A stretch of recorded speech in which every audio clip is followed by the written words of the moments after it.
ईशानाम् जगतोऽस्य वेङ्कटपतेर्विष्णोः पराम् प्रेयसीम्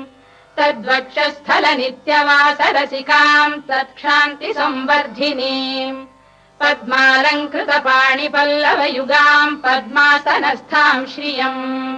वात्सल्यादिगुणोज्ज्वलाम् भगवतीम् वन्दे जगन्मातरम्